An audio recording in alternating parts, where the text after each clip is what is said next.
안녕하세요. 오늘 우리가 함께 깊이 파고들 자료는 아주 특별해요. 바로 신약 성경의 요한계시록 2장인데요. 보통은 막 무서운 예언서로만 생각하시잖아요. 네, 그렇죠. 근데 사실 이 부분은 1세기 소아시아의 네 공동체에게 보낸 일종의 성과 보고서 같은 거예요. 맞습니다. 아주 정확한 비유예요. 그래서 오늘 저희의 미션은 이 2000년 전의 커뮤니티 성과 보고서를 한번 낱낱이 파헤쳐 보는 겁니다. 각 공동체가 뭘 잘했고 또 뭐 때문에 경고를 받았는지, 그리고 이게 오늘 우리에겐 어떤 의미가 있는지. 오늘 우리가 던질 핵심 질문은 이거예요. 과연 이긴다는 것은 무엇을 의미할까요? 바로 그 지점입니다. 이 보고서들이 흥미로운 게 성공과 실패에 대한 기준이 하나가 아니라는 거예요. 각 공동체가 처하는 상황 속에서 이기는 것의 의미가 완전히 달라지거든요. 아, 어떤 곳은 외부의 압박을 견뎌야 했고 또 다른 곳은 내부의 타협과 싸워야 했죠. 그 미묘한 차이를 들여다보는 게 오늘 탐구의 핵심입니다. 와, 흥미롭네요. 자, 그럼 첫 번째 성과 보고서부터 열어볼까요? 에베소 교회입니다. 첫 번째 케이스, 에베소 교회인데요. 와, 이 보고서는 시작부터 칭찬이 정말 대단해요. 당신들의 행위와 수고, 인내를 알고 있다. 악한 자들을 용납하지 않았고 가짜 사도들의 정체도 밝혀냈다. 거의 모든 걸 완벽하게 해낸 모범적인 조직 같아요. 맞아요. 교리적으로도 아주 순수하고 잘못된 거랑은 타협도 안 하고 심지어 니골라당이라는 이단의 행위를 미워하는 것까지 칭찬을 받잖아요. 네. 이 정도면 A+를 받고도 남죠. 보고서상으로는 완벽한 거예요. 그런데 바로 여기서 정말 충격적인 반전이 나오잖아요. 그렇죠. 하지만 당신들에게 책망할 것이 하나 있다. 바로 처음에 그 사랑을 버린 것이다. 이 한마디가 분위기를 확 바꾸네요. 아니, 모든 걸 다 잘하고 있는데 처음 사랑이 사라졌다는 게 그게 그렇게까지 큰 문제인가요? 정말 좋은 질문이에요. 습관적으로라도 옳은 일을 하는 게 아무것도 안 하는 것보다 나은 거 아닌가요? 바로 그게 이 메시지의 핵심이거든요.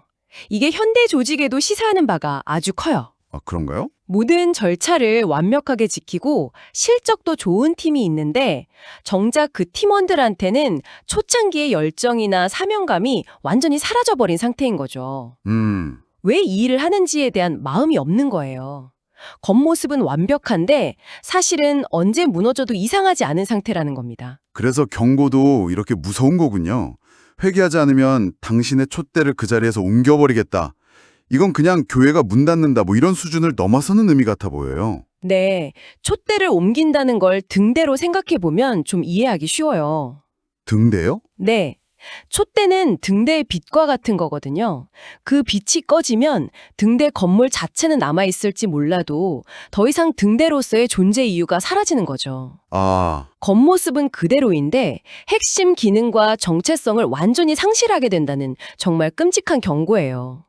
동기 없는 행위는 결국 그 존재의 의미를 잃게 된다는 거죠. 길도 제시되죠. 이기는 사람에게는 하나님의 낙원에 있는 생명나무의 열매를 주겠다고 약속해요. 결국 에베소에게 이기는 것은 모든 절차를 완벽하게 지키는 게 아니라 처음에 그 뜨거웠던 동기를 되찾는 것이었네요. 자, 겉은 완벽했지만 속은 차갑게 식어버린 에베소 교회와는 정말 정반대의 케이스로 가보죠. 다음은 서머나 교회인데 여기는 상황이 180도 달라요. 네, 서머나 교회의 보고서에는 책망이 단 한 줄도 없습니다. 대신 이런 위로의 말이 담겨 있죠.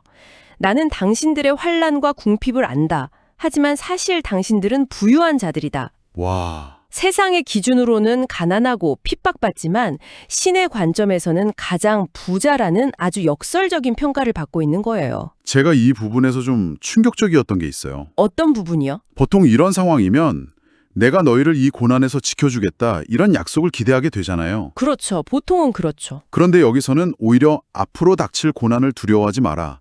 심지어 너희가 10일 동안 환난을 받을 것이다라고 예고를 해요. 고난을 없애주는 게 아니라 그냥 정면으로 통과하라고 말하는 셈이네요. 정확합니다. 이 메시지는 고난을 실패가 아니라 믿음을 증명하는 과정으로 보고 있어요. 아. 10일 동안의 환란이라는 표현도 흥미로운데요. 예. 이게 영원한 고통이 아니라 끝이 정해져 있는 시련이라는 걸 암시하거든요.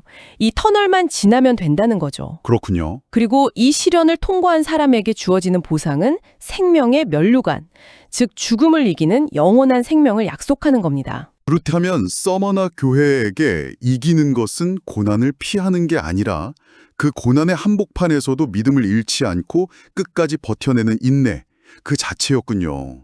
와, 정말 에베소와는 평가 기준이 완전히 다르네요. 그렇죠. 한쪽은 내부의 동기를 회복하는 게 승리였고 다른 한쪽은 외부의 압박을 견디는 게 승리였던 거죠. 각자의 싸움이 달랐던 겁니다. 자, 그럼 세 번째 보고서로 넘어가 보죠. 버가모 교회입니다. 여기는 시작부터 분위기가 좀 심상치가 않아요. 네. 사탄의 권좌가 있는 곳에 살고 있다고 묘사되는데 도시 전체가 거대한 압박 덩어리였던 것 같아요. 네, 아마 버가모가 로마 황제 숭배의 중심지 중 하나였을 가능성이 커요.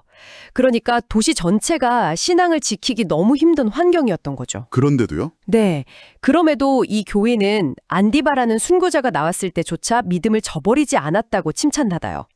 외부 위기 대응 능력은 최고 등급을 받은 셈이죠. 외부의 공격은 정말 잘 막아냈는데 문제는 다른 곳에 있었어요.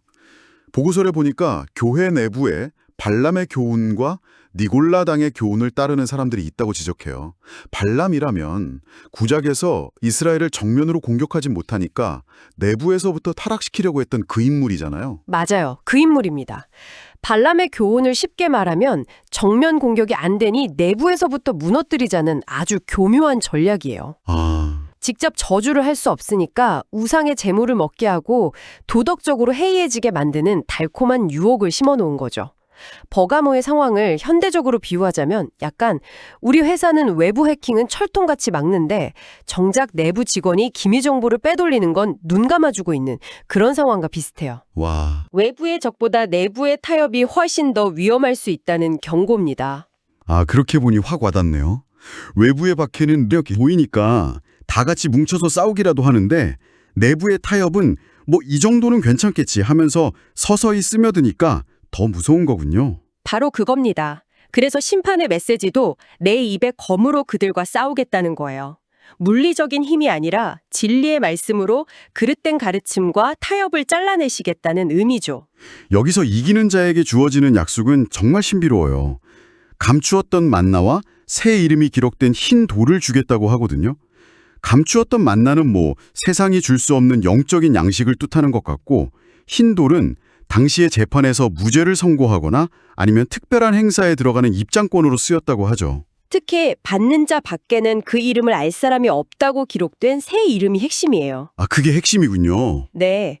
세상의 압력에 굴하지 않고 내부의 타협을 이겨낸 사람에게 주어지는 아주 개인적이고 친밀한 관계의 회복, 그리고 승리의 보증을 약속하는 거예요.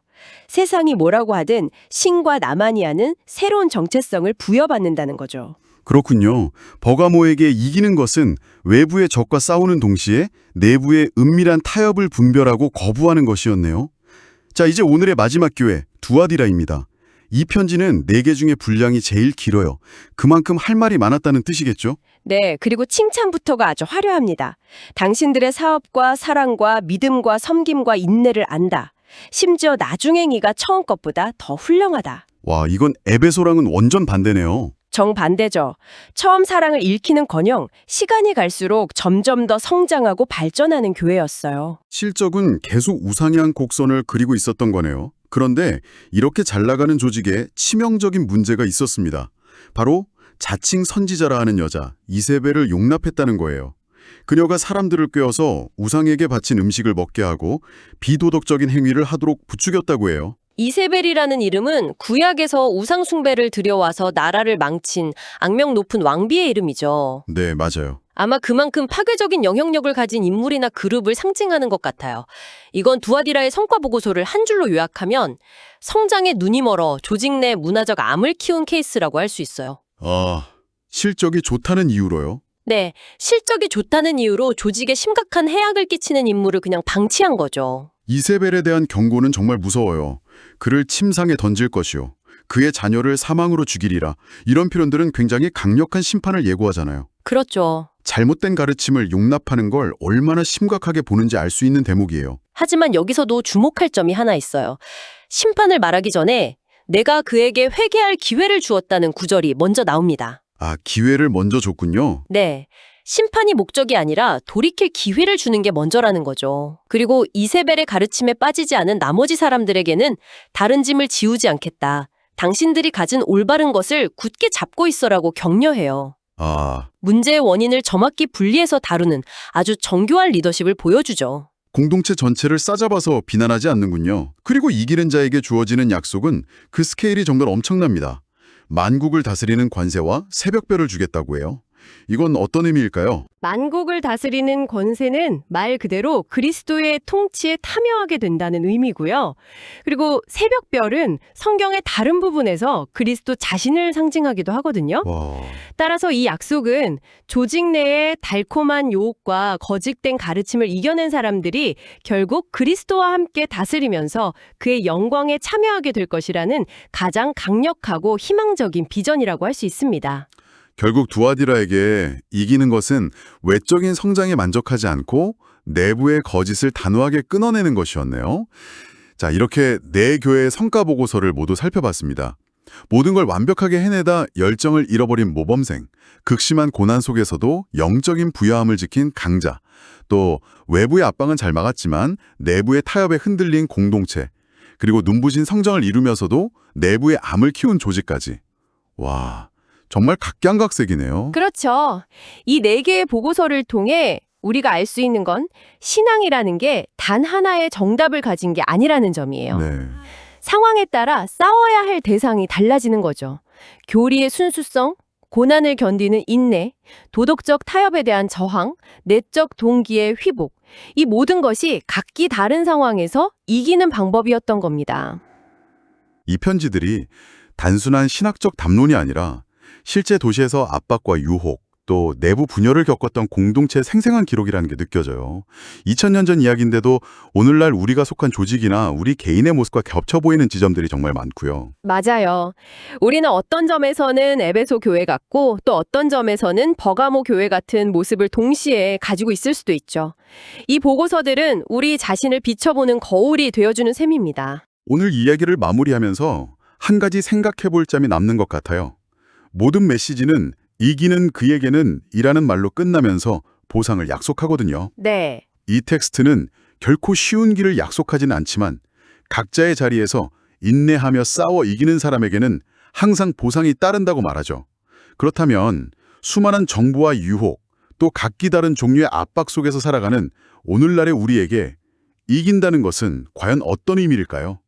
어쩌면 그것은 남들과의 경쟁에서 이기는 것이 아니라 바로 지금 내게 주어진 상황 속에서 내가 싸워야 할 진짜 싸움이 무엇인지 분별해내는 것에서부터 시작되는 건 아닐까요?